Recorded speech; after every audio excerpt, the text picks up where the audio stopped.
Welcome back to the Valentine Show. Expecting you guys are having a wonderful and blessed day. On today's episode, we're going to be talking about, that's right, Donald Trump was able to make inroads in one of, or if not the largest or the biggest or the most faithful Democratic county, maybe, to be honest, in the whole United States, which is the Bronx. I'm very familiar with the Bronx. I'm from the city. You know exactly what goes down in the BX borough. Let me tell you the significance of this. But this is thank you to Brandon, who I did this video in Spanish, but I wasn't gonna do it in English. Brandon asked me. Brandon is a loyalist from the Valentine Show, so I'm gonna do this. You know what I mean? We're gonna do it. So let's get in it. First of all, let's translate this page into English through the magic of the internet. This is a El Diario. It's a very leftist publication in New York City. But they were able to say this incredibly. More New York votes for Trump now than in 2016, especially in the South Bronx. Let me tell you what type of population or the diversity that's in the Bronx. In the Bronx, it's I dare say a majority of Hispanics, but in particular, the South Bronx, that is like 99.9 Hispanics. And why is this important for the Republican and conservatives in general? Because, I've said it before, and I'm going to say it again. Hispanics are for the most part conservatives. The thing is that what happens with the Democratic Party, they have people that postulate themselves they have Spanish last names, and people which there's a lot of ignorance in voting in Hispanics. I say there's a lot of ignorance. People don't know who's who. I was one of them. I was part of that. They see a Rodriguez, a Fernandez be the candidate for the Democratic Party, and they automatically assume, this is just my opinion, that it's a Hispanic person. They're in it for me. And that cannot be further from the truth. That is not true.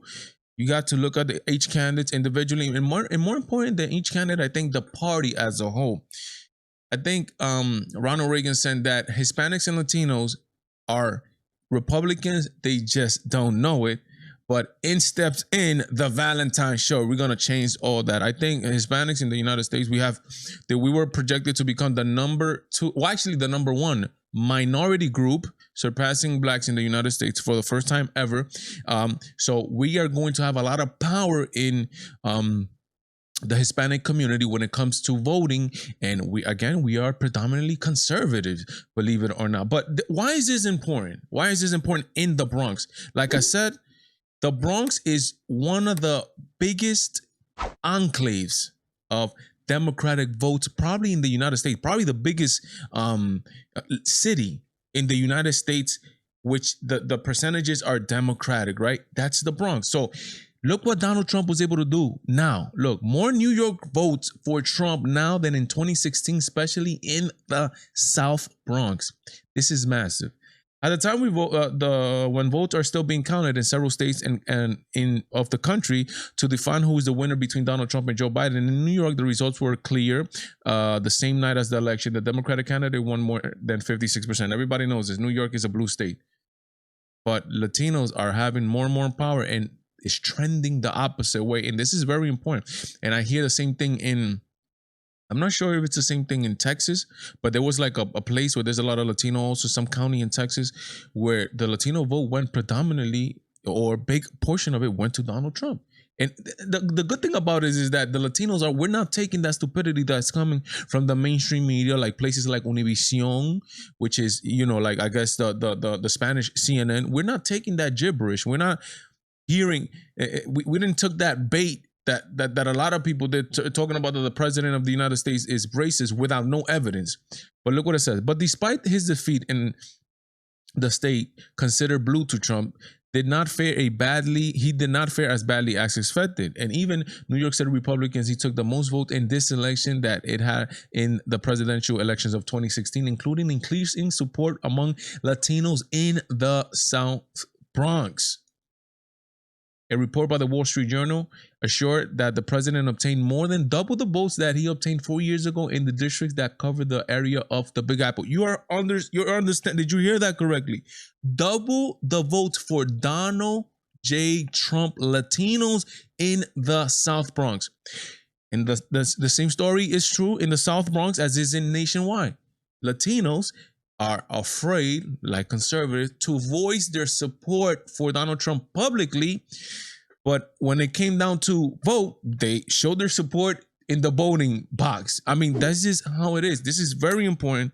And shows like this, like the Valentine Show, are very important. That's one of the main reasons I always say we. Why do I say we? Nobody else up in this show. It's just me. Unless I'm projecting towards the future, who knows? But talking about the futures is only with your help that we're gonna make the channel grow. So like, comment, helps me a lot, guys. The goal of the channel is 10K. We gotta take this channel to 10K minimum. There's a whole bunch of channels out there that literally are the content is not as great in my opinion. I say that humbly, and they have 10K or plus. But anyway, talking back to this voting block of the Latino community is a stopgap measure, right? Or a wall toward these ideas that are infiltrating the Democratic Party, which Latinos are having no part of, which are called socialism and communism. We are running away from countries who have suffered, Latin America, who have suffered the devastating effects of socialism and are suffering currently the devastating effects of socialism. And we don't want no part of that stupidity that the Democratic Party is projecting out there and talking about. They're not even afraid of it. Alexandria Ocasio-Cortez, AOZ, saying that she's a democratic socialist. Because they put the word democratic in front, that does not mean that it's not socialist. The AOC, another one who's putting, and again, this is the thing. Communism comes in all shapes and forms and all ethnicities and backgrounds. AOC is Hispanic. And people see Alexandria Ocasio-Cortez. Oh, look at that name. It's so Spanish. She's, my goodness. Let me vote for her. She's a socialist, right? So Latinos might get confused on that because they see Alexandria Ocasio-Cortez and they might pull the trigger, having no clue what this woman is there for. She actually caused the New York City jobs in the form of jobs via Amazon, right? And a whole bunch of tax revenue, which was opposite. Yeah, the company's Amazon is gonna get a tax break for coming to New York. They should, right? I don't care. But there's going to be a whole bunch of other people that are going to be paying taxes, employees, and people that are going to benefit from job. Yet they come out and they say, oh no, why are they getting a tax break? It's the end of the world. Yet they're not seeing that other fellow New Yorkians, if that's the word, are getting jobs. But they see names like Alexandria Ocasio-Cortez and they might get confused and be like, no, this is my candidate, not knowing what this person really is her real ideologies and what she's really promoting, which is socialism, etc. Latinos are not having none of that. Shows like the Valentine Show are here to unmask all the stupidity. And then we should go from there. Remember to like, comment, share, do all that good stuff. You guys, you could recommend me what you guys want to see on the channel. Again, I'm not going to guarantee that I'm going to always do it because there's a lot of you, believe it or not. There's 1,000 people subscribed to the channel and we're going up from here. But sometimes I definitely am able to make it happen, like the case with Brandon. Brandon, thank you so much. God bless, Godspeed me, Valentine. I am out.